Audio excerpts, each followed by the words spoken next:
The girl had simply gone on a vacation to the beach with her family, but as soon as they arrived, they made a strange discovery. A massive cargo ship was heading straight for the beach. At first, they thought the ship would surely turn away, but in the blink of an eye, it was right in front of them. The father was instantly stunned. He quickly grabbed the children and told them to run for their lives. Although the ship eventually ran aground on the beach, the family narrowly escaped disaster. Little did they know that the real nightmare had only just begun. When they returned to their home and tried to look up the cause of the accident online, they discovered that their home internet was down. Although the man found this very strange, seeing his children playing in the pool, he didn't give the internet outage much thought. He assumed the internet would be back up soon, since the house had no internet.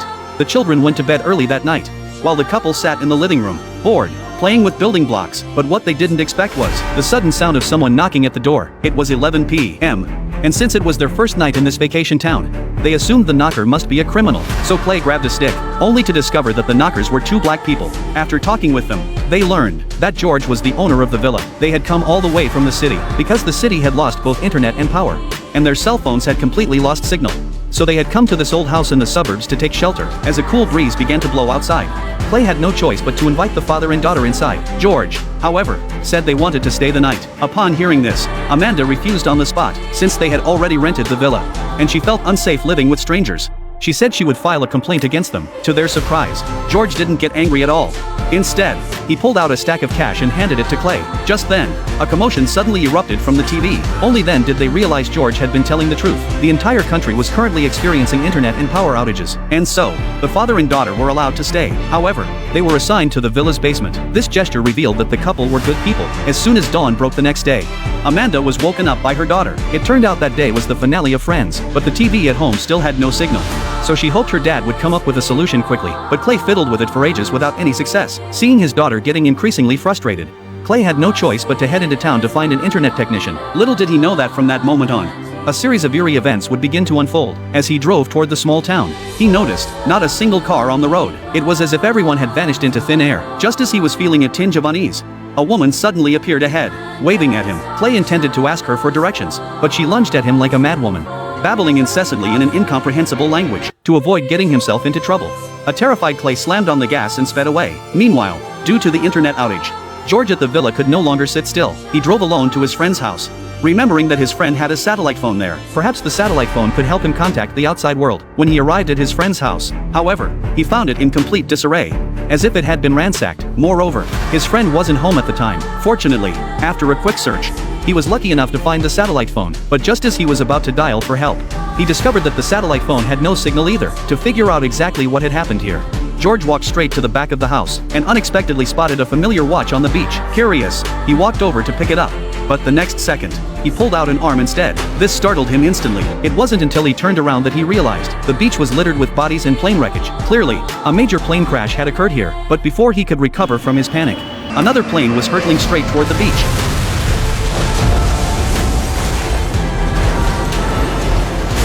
Meanwhile, Clay also encountered something strange. He noticed a plane in the sky that kept scattering a red substance onto the road. Realizing something was wrong, Clay quickly jerked the steering wheel and fled in the opposite direction. But his speed was no match for the planes, and he was soon caught up by it. Only then did he see clearly that it was a red leaflet. By this time, George had returned to the house. He told everyone what had happened to him. He believed the satellite had been hijacked by some unknown force. Otherwise, the satellite phone wouldn't have lost signal, and the plane wouldn't have gone out of control for no reason. Before everyone could even process what had happened, a strange noise suddenly echoed through the sky. Amanda rushed out of the house, because her son and daughter were still in the woods. She was determined to find the children, even if it cost her life. But just then, the eerie sound abruptly stopped. None of them knew what had caused the noise. Perhaps this place was no longer safe. Just then, Clay, who had been out, returned home, holding a red flyer in his hand. He said the flyer had been dropped from an airplane, but it was written in a language they couldn't understand. Just as everyone was baffled, her son suddenly recognized a line of text on it.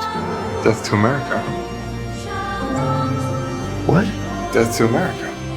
I don't know what the rest of this means, but this part, it definitely means death to America. I remember from the game I was playing.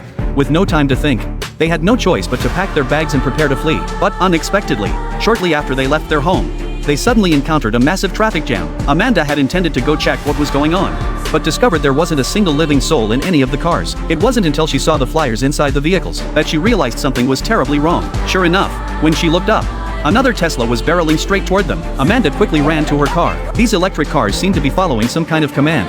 all crashing into the traffic jam. Fortunately, Amanda was driving fast, so they made their way back to George's villa. But the strange occurrences didn't stop there. Late at night, when all was quiet, a flock of flamingos suddenly appeared in the pool. Early the next morning, the eldest son felt a strange discomfort in his tooth. He gave it a gentle tug, and to his shock, the tooth came out easily. This moment left him panicked and distraught, but there was nothing he could do, since the roads were completely blocked by the electric cars. Watching his eldest son grow weaker by the minute, George suddenly remembered a friend of his, who had stockpiled a large amount of supplies some time ago. There should be some medicine there that the boy needed, but just then, Clay's daughter mysteriously went missing. Amanda had no choice but to go into the forest to look for her daughter, while George took Clay to borrow the medicine. Little did they know that when their friend saw George, he suddenly came out holding a hunting rifle. George had no choice but to explain that Clay's son had contracted a strange illness and was losing almost all his teeth. But the man knew exactly what was going on the moment he heard it. He said it must have been caused by last night's microwave weapons. It turned out he'd heard from others a while back that a similar situation had occurred in Cuba. Everyone there had lost all their teeth,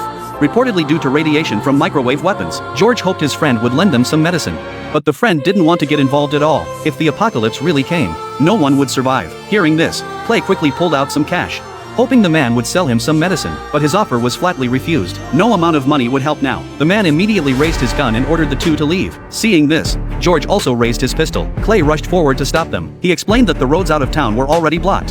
His daughter was missing, and now his son was gravely ill, so he was completely at a loss. He begged the man to save his son. Seeing that Clay's plea was sincere, the man gave him a bottle of anti-inflammatory medicine. As soon as he got the medicine, he made his son swallow it. Meanwhile, Amanda had also arrived in the forest, searching everywhere for her missing daughter. But after searching for a long time, she found nothing. Just then, she suddenly noticed that Ruth was standing motionless in the same spot, as if she had witnessed something terrifying. It wasn't until she followed Ruth's gaze that she realized a mushroom cloud had already risen over the city across the river, accompanied by explosions and gunfire. It was clear that the city would soon be reduced to ruins. Meanwhile, in a luxurious estate deep within the forest, a little girl pulled open a heavy steel door. This place was none other than the legendary Doomsday Bunker. The bunker was equipped with water recycling and air purification systems, powered by solar panels and diesel generators. Naturally, there was also an ample supply of food. It was practically a paradise on Earth. Even better, the bunker was stocked with countless DVDs, including the little girl's favorite show, Friends, so she nonchalantly sat down on the sofa and began watching the finale of Friends,